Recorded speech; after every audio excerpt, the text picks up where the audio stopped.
Hi friends, welcome back to my channel. എല്ലാവർക്കും നമസ്കാരം. പുതിയൊരു വീഡിയോയിൽ സ്വാഗതം. അപ്പൊ നമ്മൾ എമ്പുരാൻ വിശേഷങ്ങൾ കണ്ടിന്യൂ ചെയ്തുകൊണ്ടിരിക്കുകയാണ്. ഒരു സിനിമ റിലീസ് ആകുന്നതിന് മുമ്പേ ഒരുപാട് വിശേഷങ്ങൾ, ഒരുപാട് അപ്ഡേറ്റ്. അതിനൊക്കെ കാരണം എന്താ വെച്ചാൽ ഇതുവരെ നമ്മളെ മലയാള സിനിമയ്ക്ക് റീച്ച് ചെയ്യാൻ പറ്റാത്ത പല ഹൈറ്റ് ആസ് യൂഷ്വൽ ഒരു മോഹൻലാൽ സിനിമയ്ക്ക് മാത്രം ചെയ്യാൻ പറ്റുന്ന കാര്യങ്ങൾ. അത് പക്ഷെ ഈ തവണ നമ്മളെ ബിയോണ്ട് അവർ എക്സ്പെക്ടേഷൻ എന്ന് പറയില്ലേ, പൃഥ്വിരാജും മോഹൻലാലും പോലും പറയുന്നത് എന്താ വെച്ചാൽ അവരുടെ എക്സ്പെക്ടേഷന് അപ്പുറമായി പോയി. ഈ സിനിമ ഇറങ്ങാൻ 3 ദിവസം ഇനി ബാക്കി നിൽക്കെ ഇപ്പോഴും ബുക്ക് മൈ ഷോയിൽ ഇന്ത്യയിലെ നമ്പർ 1 സ്ഥാനത്ത് നിൽക്കുന്നത് നമ്മുടെ ഒരു മലയാള സിനിമയാണ്, നമ്മുടെ സ്വന്തം ലാലേട്ടന്റെ സിനിമയാണെന്നുള്ളതിൽ ഭയങ്കര സന്തോഷം, അഭിമാനമൊക്കെ. സോ അപ്പം ഒരുപാട് ന്യൂസുകൾ ഇങ്ങനെ വരുന്നുണ്ട്, ഒരുപാട് കളക്ഷൻ ന്യൂസുകൾ വരുന്നുണ്ട്. ഒരു ഫസ്റ്റ് ഡേ നമ്മൾ എക്സ്പെക്ട് ചെയ്യുന്നത് ഒരു FDFS നമ്മൾ വേൾഡ് വൈഡ് ഗ്രോസ് ആയിട്ട് എക്സ്പെക്ട് ചെയ്യുന്നത് ഇത്രയാണ്. ഇതുവരെയും 35 crores എബോവ് ആയി കളക്ഷൻ. നമ്മൾ 50 കോടി എക്സ്പെക്ട് ചെയ്യുന്നു. അങ്ങനെയുള്ള ഒരു ദിവസം നമ്മൾ, അതായത് മലയാള സിനിമയ്ക്ക് നമ്മൾ ഒരു ദിവസം നമ്മൾ എക്സ്പെക്ട് ചെയ്യാം ഫസ്റ്റ് ഡേ കളക്ഷൻ ആയിട്ട് 50 കോടി രൂപ. നമുക്ക് സ്വപ്നം കാണാൻ പറ്റാത്ത അത്ര എമൗണ്ട് അല്ലെ.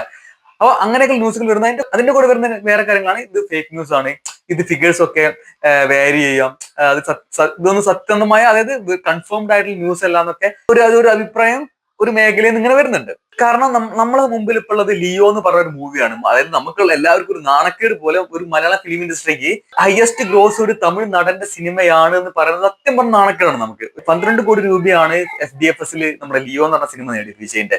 സോ സത്യം പറഞ്ഞ ഒരു as A Malayalam film lover നമുക്ക് ഭയങ്കര നാണക്കേട്. അത് നമ്മൾ ലാലേട്ടനൊക്കെ ഇരിക്കുന്ന സിനിമ ഇൻഡസ്ട്രിയിൽ എന്താ പറയുക, ഇങ്ങനെ ഒരു അന്യഭാഷ നടന്റെ സിനിമ വന്ന് ഇങ്ങനെ നിൽക്കുന്നത്. ഇതൊക്കെ ബ്രേക്ക് ചെയ്യണമെങ്കിൽ ഒരു ലാലേട്ട സിനിമ വേണമെന്ന് നമുക്ക് അറിയാം. പൂർവ്വകാല ചരിത്രമൊക്കെ വെച്ച് നോക്കുമ്പോൾ ലാലേട്ടനുള്ള ആ ഒരു കാപ്പബിലിറ്റി, ലാലേട്ടന് മാത്രമുള്ള പൊട്ടൻഷ്യൽ ലാലേട്ടൻ സിനിമയ്ക്ക് മാത്രമേ ഉള്ളൂ. സോ അത് ഒത്തിണങ്ങി വന്ന് നമ്മുടെ എമ്പുരാൻ എന്ന് പറഞ്ഞ സിനിമ നമ്മൾ പ്രതീക്ഷകൾക്ക് അപ്പുറം സഞ്ചരിച്ച് ഇന്ത്യയിൽ തന്നെ ഏറ്റവും നമ്പർ 1 ആയിട്ട് നിൽക്കുമ്പോൾ ഭയങ്കര സന്തോഷം. സോ അതിന്റെ കൂടെ കേൾക്കുന്ന ഈ ന്യൂസുകൾക്കൊക്കെ എത്രത്തോളം സത്യസന്ധത ഉണ്ട് എന്നുള്ള ഒരു ഡൗട്ട് ഇങ്ങനെ ചില പേർക്ക് തോന്നിയിട്ടുണ്ടാവും. അത് അങ്ങനെ ഇരിക്കുമ്പോൾ ഇപ്പൊ ചെന്നൈയിൽ സിനിമയുടെ പ്രസ് റിലീസ്, അതായത് ഇന്ന് ചെന്നൈയിൽ തമിഴ് ട്രെയിലർ ലോഞ്ച് ഒക്കെ നടത്തിയിട്ട് സിനിമേന്റെ ക്രൂ ലാലേട്ടൻ, പൃഥ്വിരാജ് എല്ലാവരും അവിടെ പോയിട്ട് എല്ലാം നടത്തിപ്പോ ഹൈദരാബാദ്, മുംബൈ ഒക്കെ കഴിഞ്ഞ് ഇപ്പൊ ലാസ്റ്റ് ചെന്നൈയില് ഇന്നാണ് ആ പ്രസ് മീറ്റ് നടക്കുന്നത്.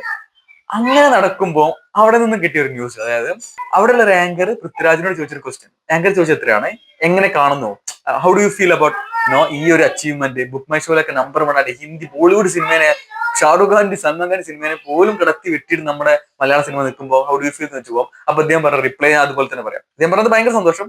എനിക്ക് ഇപ്പൊ ഒരു മെസ്സേജ് വന്നു എന്റെ പ്രൊഡ്യൂസർ എടുത്തുനിന്ന്, അതായത് 3 ദിവസം ബാക്കി നിൽക്ക് സിനിമ റിലീസ് ചെയ്യാൻ വേൾഡ് വൈഡ് ഇപ്പം 60 കോടി രൂപയാണ് ഇപ്പൊ നടന്ന ബിസിനസ് എമ്പുരാൻ എന്ന് പറയുന്ന സിനിമയ്ക്ക് എന്ന്. സോ അത് നമ്മൾ പൃഥ്വിരാജിന്റെ വായിൽ നിന്ന് കേൾക്കുകയാണ്. അപ്പൊ ഇതിനും വലിയ ഒരു എന്താ പറയാ ഒരു കൺഫർമേഷനോ ഒരു ഒതന്റിസിറ്റി ഇതിന്റെ ആവശ്യമില്ല ഇനി.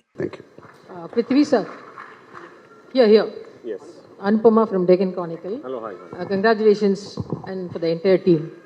From morning, the internet has been buzzing with the news like, the advance booking for Embran is 6.5 lakhs and it has crossed 10.8 crores, which is unheard in even for a Bollywood film. So how do you feel about that? Well, I mean, like just before I came here is when my producer called me and said, we have just crossed 60 crores, I mean, globally, worldwide. So all of us were quietly confident that the film would be met with a lot of excitement and anticipation, but this is way beyond our dreams. So, Najam, unmaya solla ponumna idu edirpaakala actually.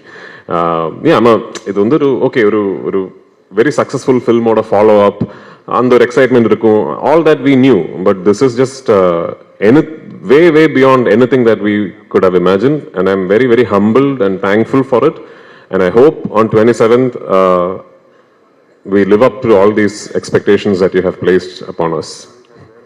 Yeah. Thank you. Prithviraj സ്റ്റേജിൽ ഇരുന്ന് പറഞ്ഞ കാര്യമാണ്. ഇപ്പൊ എനിക്ക് message വന്നു, എന്റെ പ്രൊഡ്യൂസറാണ് അത് അയച്ചത്. 60 കോടി രൂപ ഇനി 3 ദിവസം സിനിമ ഇറങ്ങാൻ ബാക്കി നിൽക്കുക. 60 കോടി രൂപ കളക്ഷൻ ഓൾറെഡി എമ്പുരാൻ എന്ന് പറഞ്ഞ സിനിമ നേടിക്കഴിഞ്ഞുള്ളത് നമുക്ക് എന്താ പറയാ, സ്വപ്നതുല്യമായ കാര്യം. മലയാളം ഇൻഡസ്ട്രിക്ക് നമുക്ക് വേണ്ട ഒരു സംഭവം. ഇങ്ങനത്തെ ഒരു ബിഗ് ബജറ്റ് മൂവി, ഒരു KGF ഒരു ബാഹുബലി നമ്മുടെ ഇൻഡസ്ട്രി നടക്കാന്നുള്ളത് മാത്രമായിരുന്നു നമ്മുടെ ഇൻഡസ്ട്രികളുടെ ഒരു പോരായ്മയായിട്ട് നമുക്കോ അല്ലെങ്കിൽ മറ്റുള്ളവർക്കോ തോന്നിയ ഒറ്റ കാര്യം അതായിരുന്നു, എന്തുകൊണ്ട് ബിഗ് ടിക്കറ്റ് സിനിമകൾ വരുന്നില്ല എന്നുള്ളത്.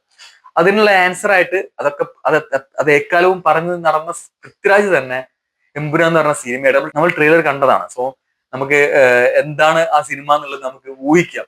അപ്പൊ അങ്ങനത്തെ ഒരു സിനിമയ്ക്ക് ഇത്ര വലിയൊരു അക്സെപ്റ്റൻസ് കിട്ടുമ്പോൾ സിനിമ ഇറങ്ങുന്നതിന് 3 ദിവസം മുന്നേ 60 കോടി കളക്ഷൻ വരെ ഒരു സിനിമ നേടാതൊക്കെ പറയുമ്പോൾ അതൊരു മലയാള സിനിമ നേടാതെ പറയുമ്പോൾ നമുക്കൊന്നും ചിന്തിക്കാൻ പറ്റില്ല. As A movie lover, as A Lalettan fan ഭയങ്കര സന്തോഷം. അപ്പം ഇനി ആരും ഇതൊരു സംശയം, അതായത് ഇതൊക്കെ സത്യസന്ധമായ ന്യൂസുകളാണോ എന്ന് ആരും സംശയിച്ചിരിക്കണ്ട. ഇത് പറഞ്ഞത് പൃഥ്വിരാജ് തന്നെയാണ്. അടുത്തൊരു അപ്ഡേറ്റ് ആയിട്ട് വരാം. അടുത്ത വീഡിയോയിൽ വീണ്ടും കാണാം. ബൈ.